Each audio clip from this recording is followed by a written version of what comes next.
Hey everyone, it's Ben Hardy here, and in today's we'll be looking at the Passport RTL. This is the more affordable Passport. Before we get in this video, I want to give a huge shout out and thank you to the Larich Miller Honda here in Murray for giving me some time with this Passport. I'll include a link to their website in the description down below. I'll also include a link to my car buying guide. Let's get into it.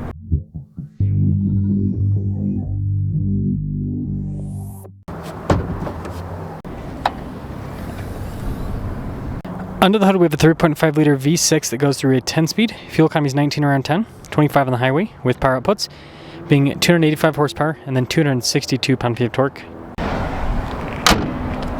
Before we move forward with this review, I do want to mention if you want to see more videos just like this, then I recommend you subscribe because I post content every single day. So taking a look at the hood, you guys can see it races up towards the center, and then this is not functional, but looks cool. You got the new boxy headlight design. No fog lights with this one. Got Passport stamped into the front as well as parking sensors. There's the front. Our tire wheel setup is 265 by 60 by 18. So the wheels are metallic gray. I think it's got kind of a cool rugged design overall there. And they got giant fender flares and then cladding there in the bottom section. And then pretty rugged looking door handles too. And here's our set profile. Now this leads us to the key fob. We've got our lock and unlock function. We got the remote start, the opening for the hatch, and then the Honda logo there on the back. And it is power for the hatch, by the way.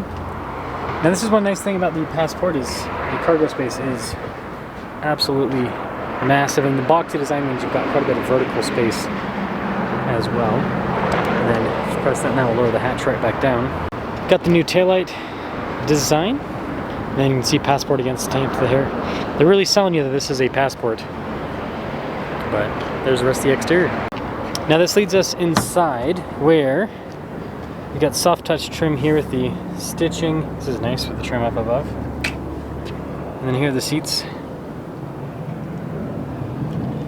Quickly pop in. I think it's pretty good. Got a little storage pocket. Vents here in the back. We got USB ports as well. And these seats are actually pretty comfortable, I will say. And the boxy design means there's lots of headroom. This leads us up front where we've got more soft touch down below with the stitching. All of our window controls. Get your mirror adjustments, memory seat function. Blind spot running with the mirrors. Payload on this is 948. And then here's the front seat. It is power adjustable. Got the opening for the hatch, and then the steering wheel is manually adjustable, and then there's soft touch on the dash.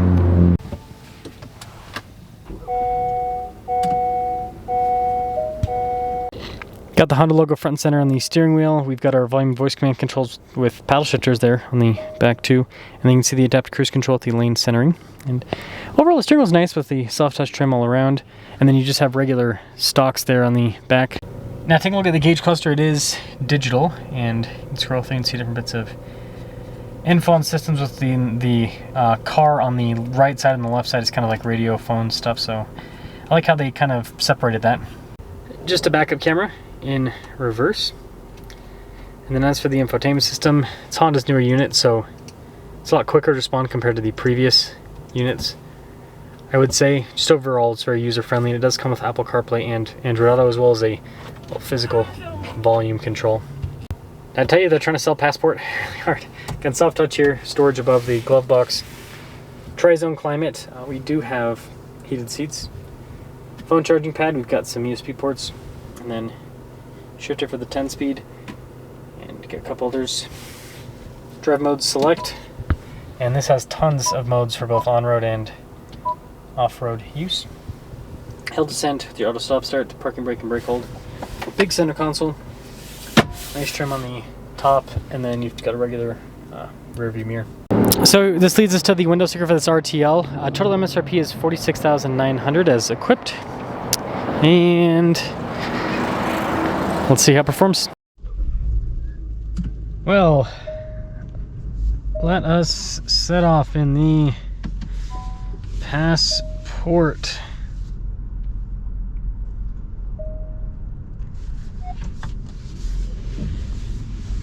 I will say I'm excited to finally be able to check out the RTL version, because the Trail Sport, as cool as it is, and it's expensive. I mean, this is not cheap by any means, but it's a little bit more affordable.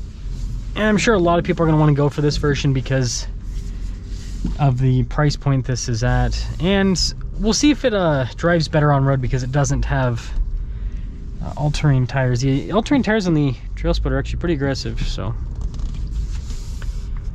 we'll see how this performs. We will see.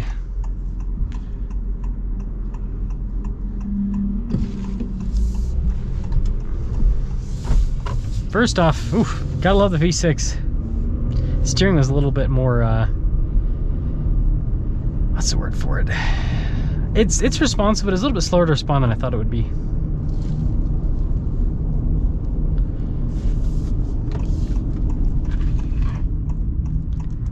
Let this truck and everything get through.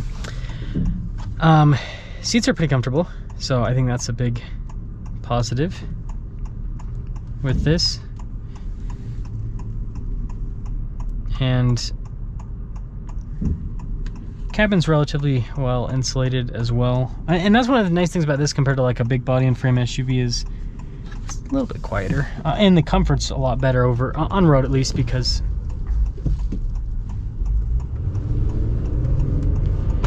the comfort on road is also better because of the independent suspension, and then unibody means it handles a little bit better.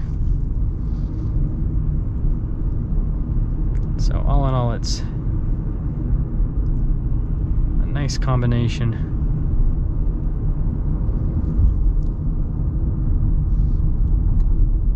Poor squirrel. I don't know if you guys saw on the camera. Poor squirrel, though.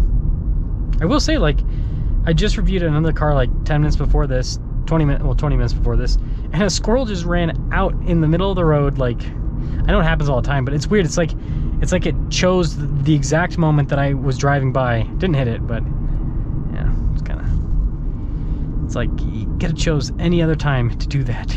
Any other time.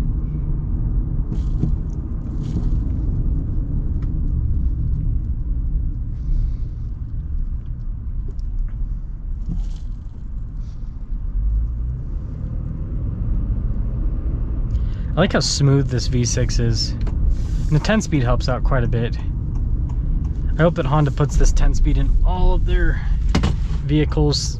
Like, well, just basically the Ridgeline's the last one that needs it.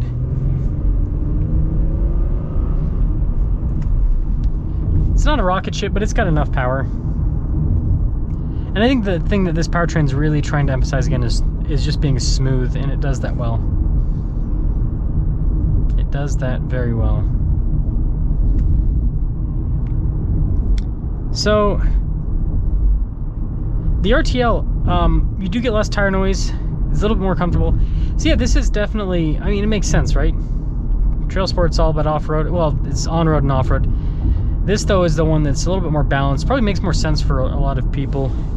And it seems like you get just as much as a base Trail Sport at a little bit less money. So the value proposition here seems to just be better overall.